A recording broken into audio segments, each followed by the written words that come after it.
Right, welcome back. ఇక news పేపర్లో ఉన్నటువంటి ప్రధాన అంశాలు చూద్దాం ఒకసారి ఏమైతే ఉన్నాయో. ఈరోజు ఈనాడు పేపర్లో ఉన్నటువంటి ప్రధాన అంశాలు మనం చూద్దాం. రైట్,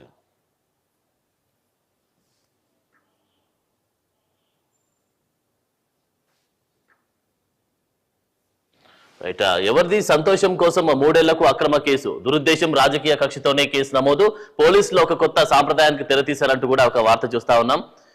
ఇక సుప్రీంకోర్టు విచారించిన వినం, కక్ష సాధింపుతో కోర్టు ధిక్కారానికి తెగించిన రాష్ట్ర ప్రభుత్వం అంటూ కూడా చూస్తా ఉన్నాం. ఎమ్మెల్యే రఘురామకృష్ణంరాజు ఈమెయిల్ తో కేసు నమోదు చేసినటువంటి సందర్భం ఇక్కడ మనం చూస్తా ఉన్నాం.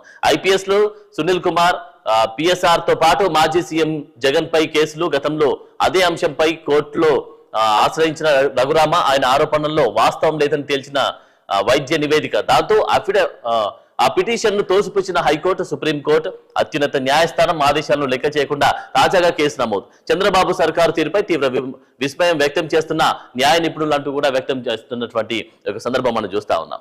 తల్లికి వందనంపై సర్కారు దొంగాట, ఈచ్ మదర్ అని ఉత్తర్వుల్లో ఇచ్చిన ఇప్పుడు బొంకుతున్న ప్రభుత్వం అంటూ కూడా చూస్తా ఉన్నాం. ఎంతమంది పిల్లలున్నా ఇస్తామని ప్రకటన చేశారు, చేయకుండా దోబూచులాడుతున్నారు. ఈ విషయంపై నోరు మీద పని CM Chandrababu, deputy CM Pawan, మంత్రి లోకేష్ అంటూ కూడా చూస్తా ఉన్నాం. ఆ శాఖ కార్యదర్శికి స్పందించే బాధ్యత అప్పగించి మోసం దాచివేతకు యత్నం చేస్తున్నటువంటి సందర్భం మనం చూస్తా ఉన్నాం. అసత్యాలు చెబుతున్న షర్మిల, ఇవిగో వాస్తవాలంటూ కూడా ఒక వార్త చూస్తా ఉన్నాం.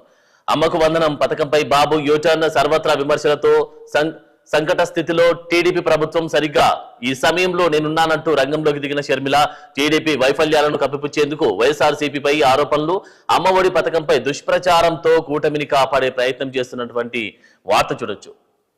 ఈ ఉచితం చాలా కాస్ట్లీ, ఇసుక ఫ్రీనే కానీ ప్రతి రేణువుకు రేటు ఉంటుంది. టన్నుల లెక్కన బోర్డులు పెట్టి మరి ముక్కు పిండి వసూలు, స్టాక్ పాయింట్ల నుంచి రవాణా ఛార్జీలు వసూలు అంటూ కూడా ఒక వార్త చూడొచ్చు. సీజే ఠాకూర్ ని కలిసిన సీఎం చంద్రబాబు ఇక్కడ ఇమేజ్ లో మనం చూస్తా ఉన్నాం. ఆంధ్రజ్యోతి పేపర్లో ఉన్నటువంటి ప్రధాన అంశాలు చూద్దాం.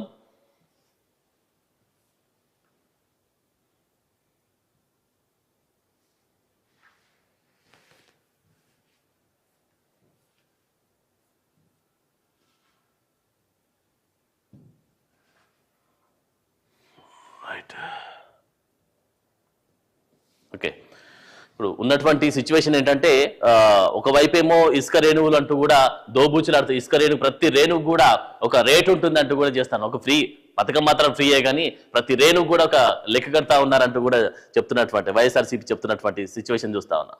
సో మరి వెలుగు పేపర్లో ఉన్నటువంటి ప్రధాన అంశాలు చూద్దాం. హైడ్రా పవర్ఫుల్, బలమైన వ్యవస్థగా తీర్చిదిద్దాలని సీఎం రేవంత్ ఆదేశం.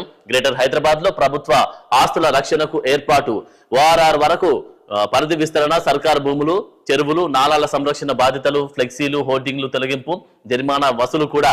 ఇక ట్రాఫిక్ నిర్వహణ, విద్యుత్, తాగునీటి సరఫరా సైతం కొత్త విధి విధానాలపై అధికారులకు సీఎం దిశానిర్దేశం చేసినటువంటి సందర్భం. దాంతో పాటు అసెంబ్లీ సమావేశాలుగా ముసాయిదా తయారు చేయాలని ఒక ప్రణాళిక వేసుకున్నటువంటి సిచ్యువేషన్ ఇక్కడ కనిపిస్తా ఉంది. జనాభా భారతం 2060 నాటికి మన దేశ జనాభా 170 కోట్లు, ఆ తర్వాత తగ్గి 2100 నాటికి 150 కోట్లకు పెరిగే అవకాశం కనిపిస్తోంది. అంటే ప్రస్తుతం ఉన్న జనాభా 145 కోట్లు. ఈ శతాబ్దం మొత్తం ఫస్ట్ ప్లేస్ మనదే. 2080 నాటికి 1030 కోట్లకు పైగా పెరగనున్న ప్రపంచ జనాభా.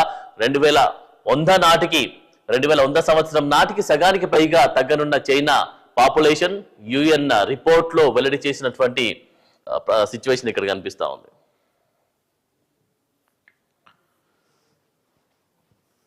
ఇక మరొక అంశం చూస్తున్నాం. కాంగ్రెస్ లోకి బీఆర్ఎస్ ఎమ్మెల్యే ప్రకాష్ గౌడ్, రేవంత్ రెడ్డి సమక్షంలో చేరిక. ఇక నేడు మరో ఎమ్మెల్యే, 2 ఎమ్మెల్సీలు జాయిన్ అయ్యే అవకాశం కనిపిస్తా ఉంది. సో మొత్తానికైతే బీఆర్ఎస్ ను వీడి కాంగ్రెస్ లోకి అయితే చేరికలు మొదలయ్యాయి. వెళ్తా ఉన్నటువంటి సిచ్యువేషన్ చూస్తా ఉన్నాం. ఒకరొకరుగా కారు దిగి కాంగ్రెస్ పార్టీలోకి వెళ్తున్నటువంటి సిచ్యువేషన్ ఇక్కడ మనకు కనిపిస్తా ఉంది. బీఆర్ఎస్ లో మిగిలేది 4. 15 రోజుల్లో కాంగ్రెస్ లో బీఆర్ఎస్ ఎల్సీ విధానం విలీనం అంటూ కూడా దానం నాగేందర్ వ్యక్తం చేసినటువంటి సందర్భం చూస్తున్నాం. బీఆర్ఎస్ లో ఎమ్మెల్యేలను పురుగుల్లా చూసేటోళ్ళు, పార్టీ ఆఫీస్ ను కేటీఆర్ ఒక కార్పొరేట్ కంపెనీలా నడిపిండు. ఆయన ఫ్రెండ్స్ బినామీలు వేల కోట్లు దోచుకున్నారు. త్వరలోనే ఆ కథలన్నీ బయట పెడతానని చెప్పినటువంటి సిచ్యువేషన్, దానం నాగేందర్ చెప్పినటువంటి సిచ్యువేషన్ మనం చూస్తా ఉన్నాం. జూన్ 25న హత్యా దివాస్. దేశంలో ఎమర్జెన్సీ విధించిన జూన్ 25వ తేదీని సంవిధాన్ హత్యా దివాస్ గా కేంద్ర ప్రభుత్వం ప్రకటించింది. ఈ మేరకు కేంద్రం శుక్రవారం విడుదల చేసిన గెజిట్ నోటిఫికేషన్ ను కేంద్ర హోంమంత్రి అమిత్ షా తన ఎక్స్ ట్విట్టర్ లో పోస్ట్ చేసినటువంటి మ్యాటర్ చూడొచ్చు ఇక్కడ. రోజుకొకసారైనా నవ్వాల్సిందే అంటూ కూడా ఒక వార్త చూస్తా ఉన్నాం. ప్రజల మానసిక శారీరక ఆరోగ్యం కోసం జపాన్ లో కొత్త చట్టాన్ని తెచ్చింది. రోజులో ప్రతి ఒక్కరు ఒక్కసారైనా నవ్వాలని అందులో పేర్కొంది. ప్రతి నెల 8వ తేదీని ప్రత్యేకంగా హాస్యంతో ఆరోగ్యం కోసం కేటాయించాలని తెలిపినటువంటి సిచ్యువేషన్ మనం చూస్తా ఉన్నాం. సో రోజుకు ఒక్కసారైనా నవ్వాలంటూ కూడా ఆరోగ్యం బాగుంటుందని కూడా తెలిపినటువంటి సిచ్యువేషన్. సో మొత్తానికైతే ఏపీ వైపు గా చూస్తేనేమో ఒకవైపేమో ఇసుక ఫ్రీ అంటూ కూడా చెప్పినటువంటి సందర్భం చూస్తున్నాం. ఇసుకకు ఫ్రీయే కానీ అది చాలా కాస్ట్లీ, ఎందుకంటే ప్రతి రేణు మీద ఒక లెక్క ఉంటుంది అని చెప్పి దోబూచులాడుతూ దాని మీద రేటు పెడుతూ ప్రజలను మభ్యపెడుతూ ఈ యొక్క పాలసీని తీసుకొచ్చినట్టు కూడా వైసీపీ చెప్తున్నటువంటి సిచ్యువేషన్. మరొక వైపేమో తెలంగాణ వైపు చూస్తేనేమో ఇక్కడ బీఆర్ఎస్ నుంచి కాంగ్రెస్ లోకి వలసలు చేరికలు చేరుతా ఉన్నాయి. దాంతో పాటు తెలంగాణని డెవలప్ చేయాలి, కొత్త చట్టాలు తీసుకురావాలి, కొత్త రూపురేఖల్ని మార్చాలంటూ కూడా సీఎం రేవంత్ రెడ్డి ప్రకటన చేస్తూ ముందుకెళ్తున్నటువంటి వైనం చూస్తా ఉన్నాం. సో మరి ఇప్పటి వరకు ఉన్నటువంటి అప్డేట్స్ ఇవి. Keep watching 6 TV.